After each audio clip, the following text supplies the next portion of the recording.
Hukum pajak dan acara perpajakan. Topik ke-8 dari 50 topik.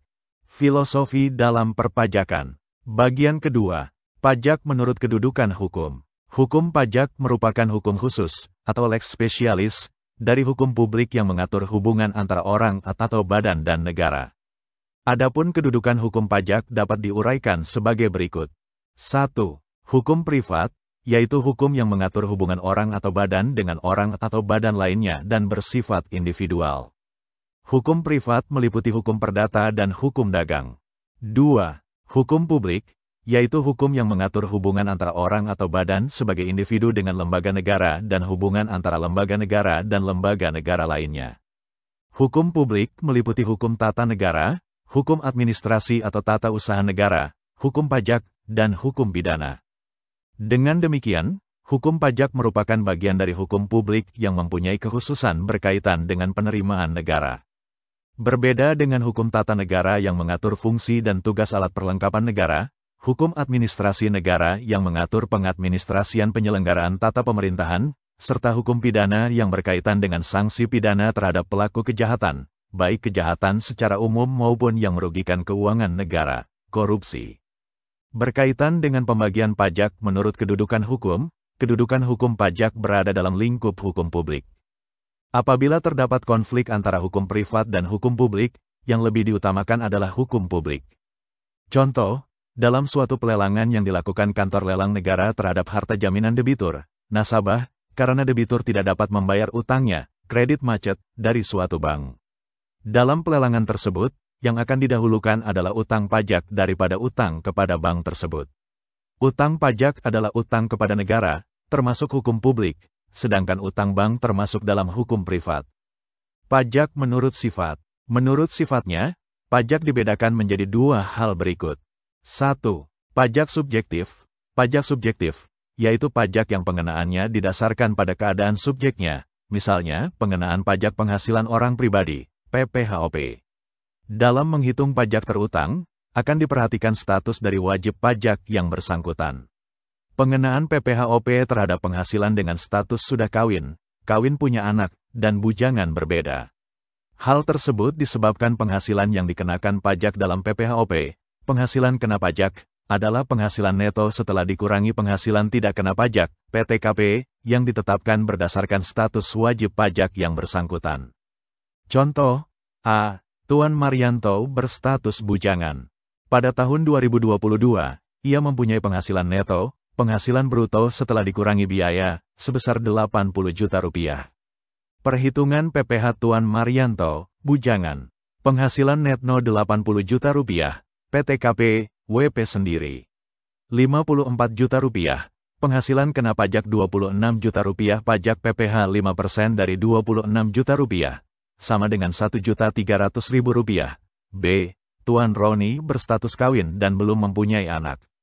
Pada tahun 2022, ia mempunyai penghasilan neto sebesar 80 juta rupiah.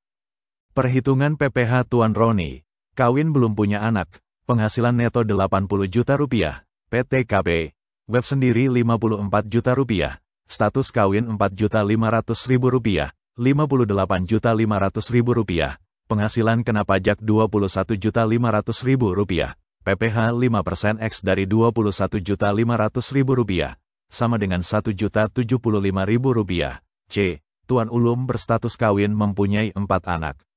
Pada tahun 2022, ia mempunyai penghasilan neto sebesar 80 juta rupiah. Perhitungan PPh Tuan Ulum, kawin. 4 anak, penghasilan neto 80 juta rupiah, PTKP, web sendiri 54 juta rupiah, status kawin Rp4.500.000, anak 4, diakui 3, 3x Rp4.500.000, 13.500.000 rupiah.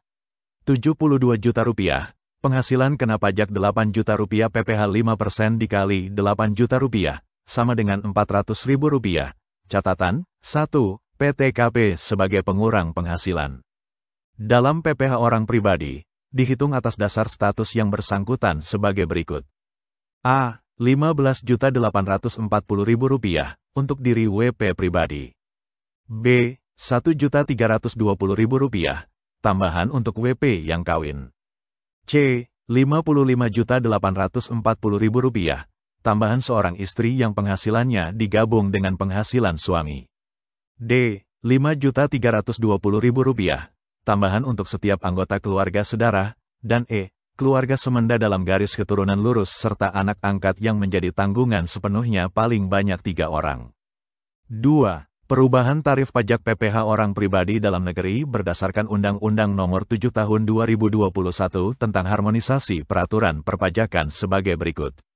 Penghasilan kena pajak sampai dengan Rp60 juta, tarif pajak 5%, penghasilan kena pajak di atas Rp60 juta SD Rp250 juta, tarif pajak 15%, penghasilan kena pajak di atas Rp250 juta SD Rp500 juta, tarif pajak 25%, penghasilan kena pajak di atas Rp500 juta SD Rp5 miliar, tarif pajak 30%, penghasilan kena pajak di atas Rp5 miliar, tarif pajak 35%, WP Badan, wajib pajak badan dalam negeri dan BUT 22%. Tarif untuk tahun 2022 dan seterusnya sama dengan 20%. Wajib pajak badan dalam negeri tertentu dalam bentuk perseroan terbuka, paling sedikit 40% dari sahamnya diperdagangkan di Bursa Efek Indonesia, tarif lebih rendah 3%. 2.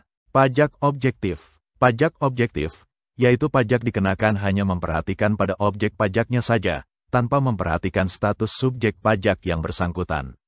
Misalnya, pajak pertambahan nilai dan pajak penjualan atas barang mewah, PPN dan PPNBM, dikenakan pajak setiap terjadi penyerahan tanpa melihat status yang menyerahkan.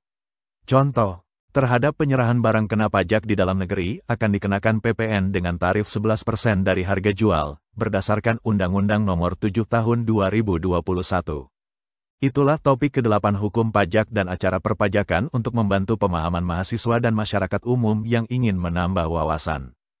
Ratusan tutorial ilmu hukum, ilmu pemerintahan, ilmu komunikasi, ilmu manajemen, ilmu administrasi, dan lainnya disajikan di channel ini.